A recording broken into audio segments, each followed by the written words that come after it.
All right, y'all. So I'm gonna talk very loud in this video, but hi everyone. Welcome back to my channel. I am Angelica, and welcome to All Things Angelica.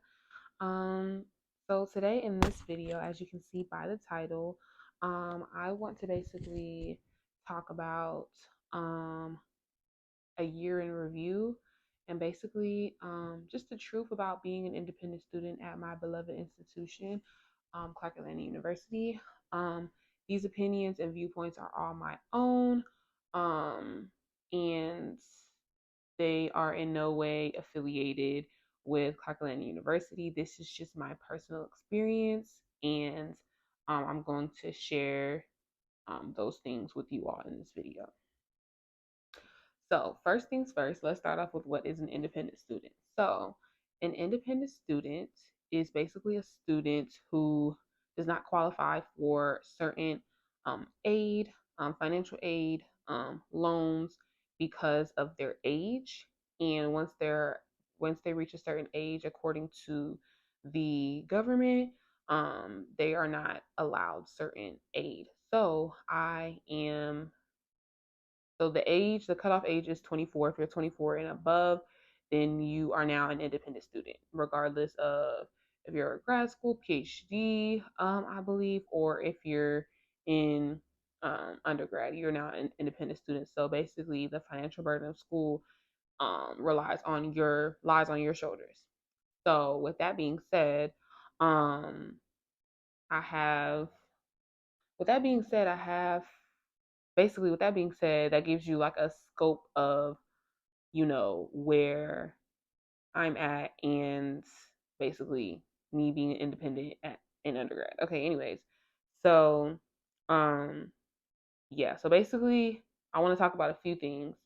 So first, we're gonna talk about the financial burden, like what I mentioned in the definition of being an independent student. So being that the financial burden is all on you, it's a lot harder to get things done, like being financially enrolled, um, uh, getting additional aid, um, just paying your bills alone while having to worry about like school and tuition. It's a lot to juggle. And if you don't really have a good support system, it can be pretty difficult. So that's number one.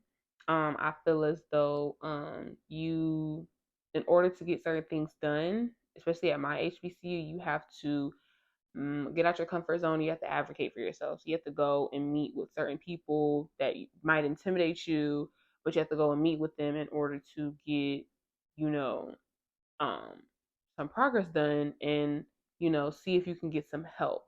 Um, just trying to take it on all by yourself is not, uh, it's more stressful and strenuous on yourself. And, if you utilize the aid of the relationships that you've built over the years on campus, then you could be able to access them better to be able to better assist you. And I hope y'all, I got my hair is in twisties and I got it in this little ponytail. I think it's super cute, but I think it's cute.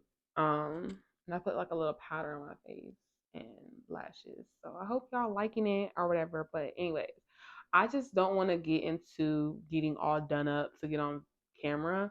Like I really just want to be my natural self and come on here and talk. I felt after what I just had to do today, I just felt called to make something with my little background and come and talk to y'all and let y'all know about what I've been going through. And maybe this could inspire someone or this could give someone better insight and know how to better prepare themselves for if they're going into a situation like mine.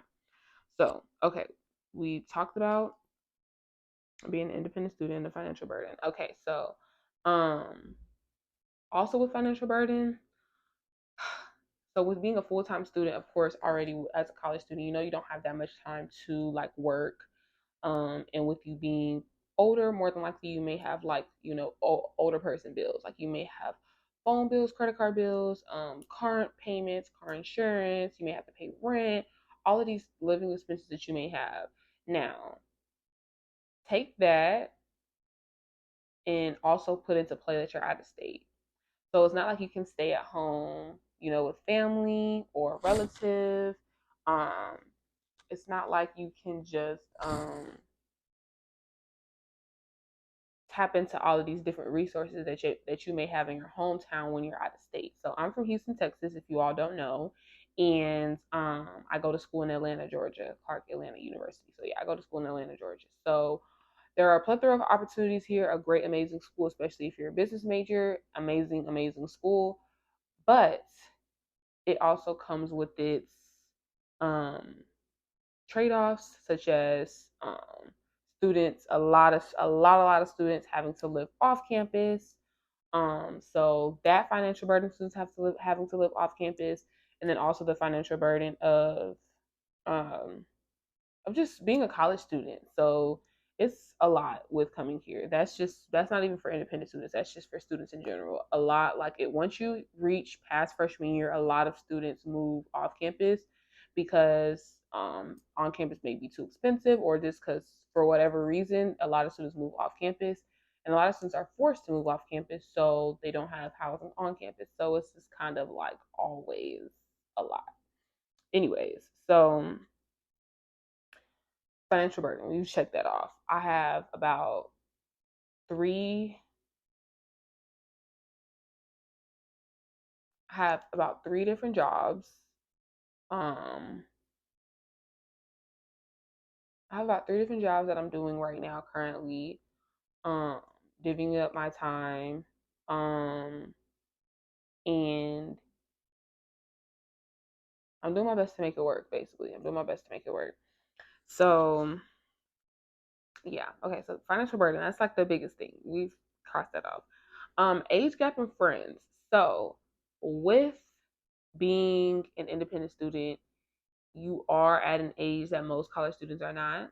So being that I am 25 on campus, I know I don't look 25, but yeah, being that I'm 25 on campus, a lot of students are younger than me, and so sometimes it may be hard to facilitate those relationships or to even go for certain opportunities because of the fact that you're older and you feel like you may be too good for this opportunity. Not too good, but just you're too old for it. Or you may feel as though it's for someone, at a younger age, which more than likely it is.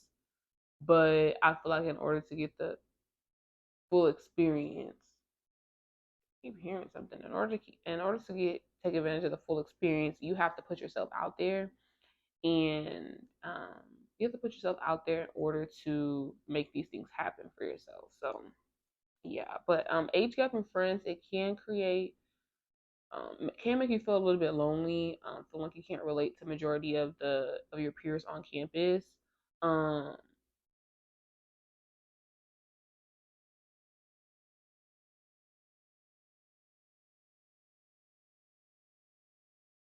I keep hearing something. Um, maybe hard for you to sorry, it may be hard for you to make friends on campus, but and it does kind of make you be a little bit lonely. But I'm saying all of this to say that you can still make friends on campus. I have made friends on campus. Um, and I've also built relationships with faculty on campus. I feel like my age has made it's kind of like a sweet spot. So it's like I'm able to still relate to students, but I'm also able to relate to faculty. Like the grace that I have for faculty is I feel like a lot more than what I had before because I've been in the workforce. I know what it's like to have a lot of work on your plate. I know what it's like to kind of have a lot demanded of you and feel like you don't have that much to give back. So I understand that completely. Um, yeah, I don't know talk about that. Also things that I've ran into is not wanting to add my issues to everyone's plate. So in these situations where I work these on campus jobs or where I work these jobs in certain departments, I get to see from I guess a student slash professional's perspective of what the student is going through. And so that in turn puts a lot of stress on you because if, especially if you're an empath, it put a lot of stress on me because students are calling me with their issues and their problems, and I'm hearing their frustration. I'm hearing um, their issues, and I'm doing my best to help and assist them, and it's still not, the situation is still not going anywhere. So basically, um, I'm saying all of this to say that I'm saying all of this to say that sometimes when you hear other people's problems and you hear everyone calling with their problems, you don't want to add fuel to the fire by adding your own problems. Like this summer, I struggled with a lot with this on-campus job and everything, and I was able to be of assistance to everyone in the best way that I possibly could. But as far as in the best way that I possibly could, but as far as like trying to trying to advocate for myself, I felt as though I'll advocate at the last minute because I want everybody else to be taken care of and then me to be taken care of when I'm just as much a priority as everyone else, even though I am older than everyone else. So um that definitely I'm trying to work through. Um and I did talk about loneliness, it being lonely, just feeling like you can't relate to you can relate, but you also can't relate to what a lot of students are going through. And then at the same time you can relate, but they can't relate to you because you have so much more on your plate. The amount of energy that you're putting in your day to day to just show up and be your best is like Mount Everest compared to um, their effort that they have to put in to show up because all they have to do is put on their clothes and come to school, do their work. Whereas me, I'm thinking about how I have to go to work after this, um, how I need to pay this bill is due, how I need to make sure I'm paying my rent, how I need to make sure I'm applying to scholarships, like how I need to make sure I'm applying to jobs, like just the pull that I have on me, I've had on me this summer, and it's just been a lot. I feel like I'm being pulled in so many different areas and directions because I just have so much on my plate, so much that I'm thinking about, so much I'm trying to prepare for. So, yeah. Also, with you, as you matriculate up in this institution, in this institution, it's expected of you to learn and adapt as you go. It's expected of you. It's not said often, but it's expected of you.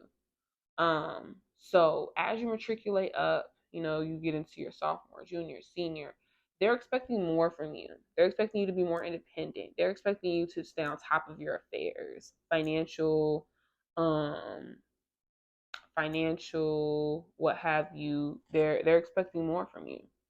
So it's just like as an independent student, it's like they kind of really don't have any grace for you financially, emotionally, psychologically, because faculty just kind of expects you to get it. There are some faculty that will help you and will give you assistance, but a lot will just kind of write you off and just be like, yeah, you're an independent student, you should have all of this, worked out.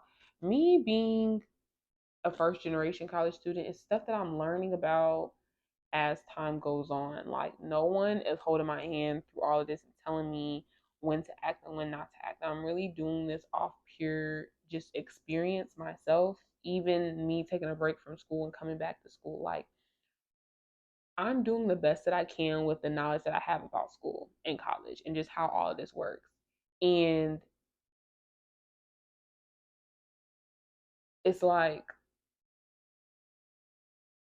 you're expected to know all of the answers on a test without being taught or given a review or just being taught the basic information that's going to be on the test. That's how I feel like every day. Like when it comes to this school. They just want me to know and expect me to know how to go about doing certain things when I really am just out here day by day figuring out and trying as I go. Um so I do feel as though me personally, my institution could do a lot better in aiding students in getting them prepared for the school year. I feel like they could do a lot better as far as their financial aid, which is financial aid in all HBCUs, but they could do better in financial aid. They could do way better in um, classes, graduation ceremony, um, career readiness. Well, they're doing kind of good with career readiness, but like still, like it's just so many areas that I feel like my beloved HBCU could improve upon, and just their way about things like, okay, today is the last day to be financially enrolled. Why would you have a virtual NSO on the last day that is supposed to be the day to be financially enrolled, when you know that students that are returning students may require your assistance in office to get financially enrolled? So we're trying to come and speak to you, but we can't because you're in virtual NSO.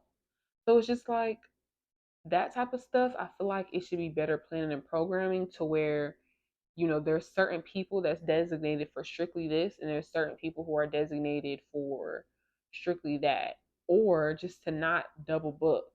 It's the last day that returning students need to be financially enrolled. So, anyways, with that all being said,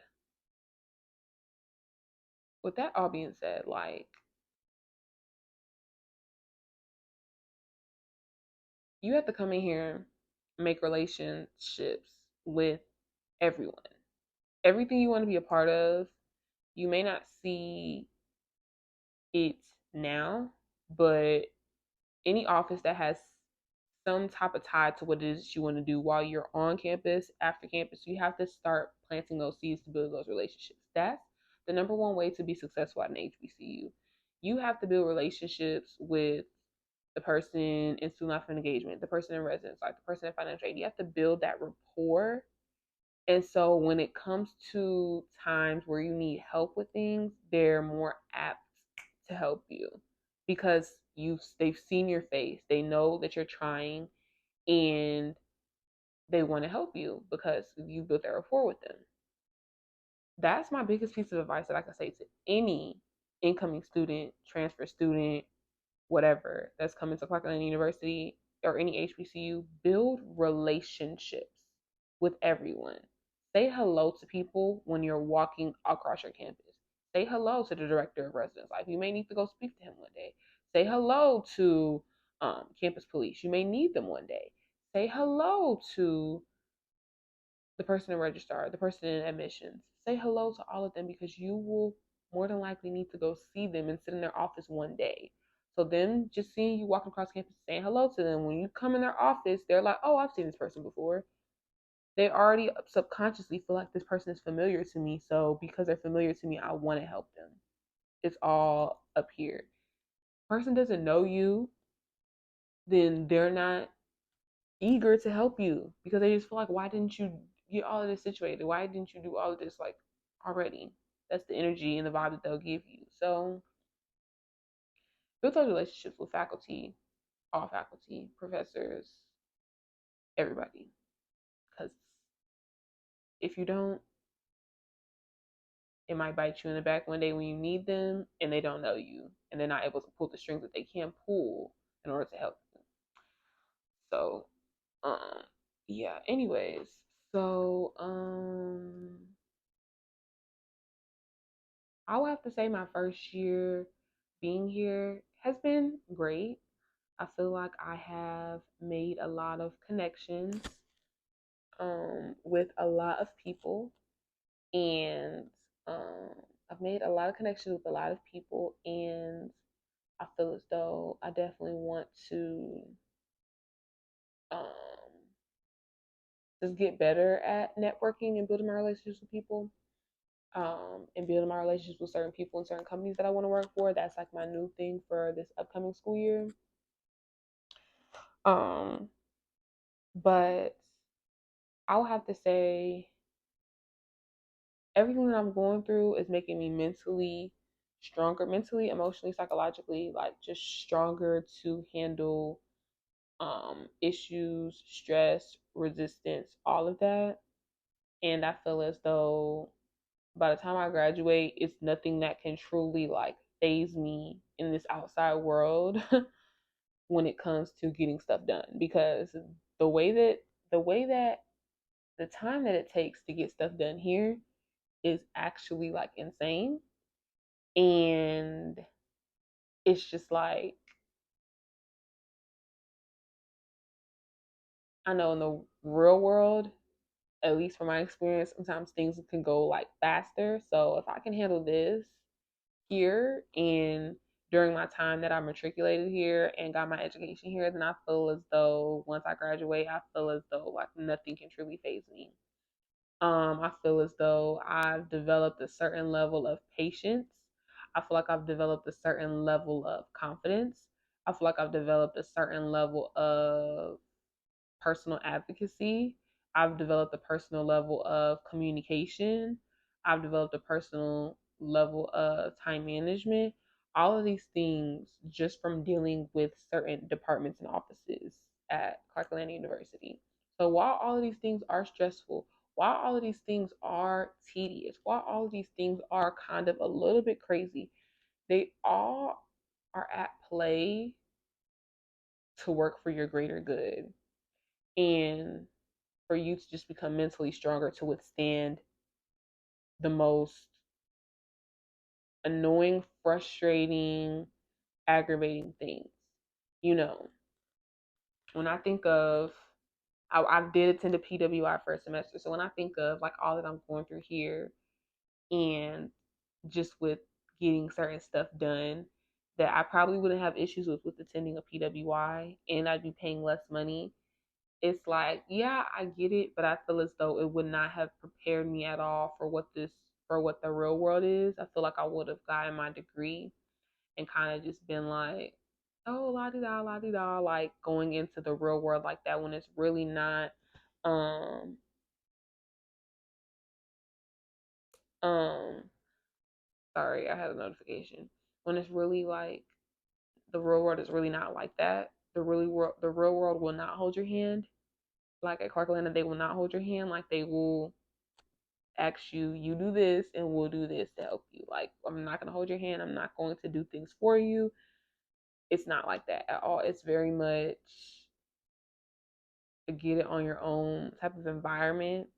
And I feel like it is just going to prepare you to be very, very successful and to be very self reliant and to be really like just a self starter and um, to be very ambitious, but and dedicated and determined. Um, and resilient no matter what. So basically, that's all I really have to say for my year in review. I'm ready to GTF out of here, honestly. If I'm keeping it 100%, if I'm being 100% honest, I'm ready to go. But I would say that all of this is working for my greater good, and I do understand that, and I do know that. And so I wouldn't want to be anywhere else, even with all of the issues that I have going on right now and all the issues that are going on campus. I love my school, um, and I'm gonna stick beside them. I'm gonna stick beside them. I'm gonna stick beside my institution. There are a lot of areas that my school can improve, like any other HBCU, like any other college. Um, but I know that the lessons that I'm learning in just being an attendee at this university, I feel like will remain ingrained in my mind for lifetime. And I feel as though when I graduate, it's going to be the best day, and also it's going to be like the happiest day, but also the saddest day because I'm now moving into the next stage of my life, and it's no longer just, oh, like you're a college student, you know, whatever that. extending grace for your college student. No, it's like real world. So, um, I'm excited for the future. I want to like do more videos where I'm letting y'all know like how I'm doing like my process of like applying to jobs and things like that. I'm still doing more research on what it is I should be doing, when exactly I should start applying, and what I need to make myself to be the best like candidate for certain jobs. But I do, after I graduate, want to secure a full-time role, and I do want to do something that fulfills me and that where I'm able to be creative. As you can see, like I'm a creative girl, like that's just me. Like I'm creative, like, and I want to be able to do something where I'm creative. I do have this business background now with me, about to have my business degree, so that's gonna be great. But I really want to just do something creative. Like I really want to work in like interior design. I really want to work in, yeah, I really want to work in interior design and architecture, really, for a global company. So I'm able to travel and do that like all across the globe. That's really my goal. So I'm just trying to build those relationships now, so that when it comes time to graduate, I'm able to secure me a job in that field. So I can take y'all on the journey, letting y'all know what it is I'm doing in order to basically go after my goals and my dreams. If you made it um, to the end of this video, give this video a thumbs up. Be sure to like, comment, subscribe. Be sure to follow me on Instagram at the one Angelica. And also, if you made it to the end of this video, comments success. And yeah, that's it, and that's all. And thank you so much for watching this video. I hope that this was inspirational to you. I hope that this gave you some insight as whether it's to be an independent student at Kirkland University, and I hope that this was able to help you in some form or fashion. Anyways, I love you guys, and until next time, bye.